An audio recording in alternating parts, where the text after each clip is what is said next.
ఆసరాతో తోడుగా ఉన్నాం, సున్నా వడ్డీతో సైతం అండగా ఉన్నాం, చేయూత సైతం తోడుగా ఉంటూ నిలిచాం. మరి ఆ 1,05,00,000 మంది అక్క చెల్లెమ్మల ప్రేమాభిమానాలు ఏమయ్యాయో తెలియవు.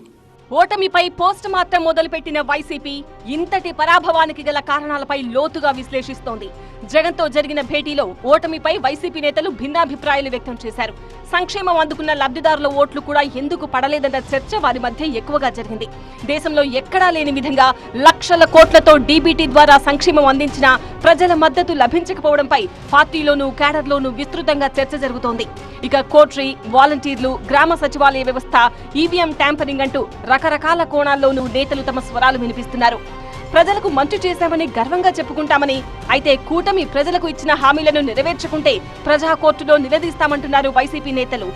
బట్ ఎప్పుడైనా అధికారంలో ఉన్నప్పుడు ప్రజలకి మంచిది చేసిన తృప్తి ఖచ్చితంగా మనకుంది. ప్రజాస్వామ్యంలో, డెమోక్రటిక్ కంట్రీలో ప్రజాస్వామ్యం అనేది పెద్దది కాబట్టి ప్రజలు ఇచ్చిన తీర్పుని మేము గౌరవిస్తాం. ఘోరంగా ఓడిపోయినా ఇంకా వైసీపీలో మార్పు రాలేదంటోంది కూటమి. ఓటమికి కారణం ప్రజలే అంటూ నిందించడమేంటని ప్రశ్నిస్తోంది టీడీపీ. విజ్ఞతతో వాళ్ళు ఓట్లేస్తే మరి ఆ విజ్ఞతనే ఈవేళ ప్రశ్నించేటువంటి విధంగా, ఆ ప్రజల విజ్ఞతపైనే నిందలు వేసేటువంటి విధంగా జగన్మోహన్ రెడ్డి ముఖ్యమంత్రి స్థాయిలో ఉండి మాట్లాడుతూ ఉన్నాడనంటే, నీతి లేని రాజకీయ నాయకుడు ఎవరైనా ఈ దేశంలో ఉన్నారనంటే అది జగన్మోహన్ రెడ్డి అని నిన్న ఆయన మాట్లాడినటువంటి మాటలను బట్టే మనందరికీ కూడా అర్థమవుతున్నటువంటి పరిస్థితి. మరోవైపు అప్పుడే ఆపరేషన్ ఆకర్ష్ పై రచ్చకు కూటమి తెరలేపింది.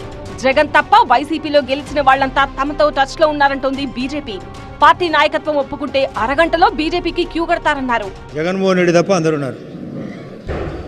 అతను కూడా రెడీ, పార్టీ మూసిపెట్టి నా కేసులు ఏదన్నా ఉంటే అని. ఆ కేసులు ఎట్లా మీదికి వస్తాయి, ఆ పార్టీ ఎట్లా ఉండదు, ఏదో ఒక దానికి సర్దుబాటే. మాకు బీజేపీకి రెడీగా ఉన్నారు సర్దుబాటు. మేము వద్దనేది తప్ప, మేము ఒప్పుకుంటే రెడీగా అర్ధగంటలో హ్యాండ్ ఓవర్. మొత్తానికి ఏపీలో విజయంతో కూటమి భవిష్యత్తు ప్రణాళికలపై ఫోకస్ పెడితే, ఓటమిని విశ్లేషించుకుని భవిష్యత్తులో పూర్వ వైభవం కోసం ఏం చేయాలన్న దానిపై వైసీపీ మేధోమథనం చేస్తోంది. ఇంతకీ గెలుపోటములు దైవాధీనమా, స్వయంకృతమా? ఇదే ఇప్పుడు తేలాలి.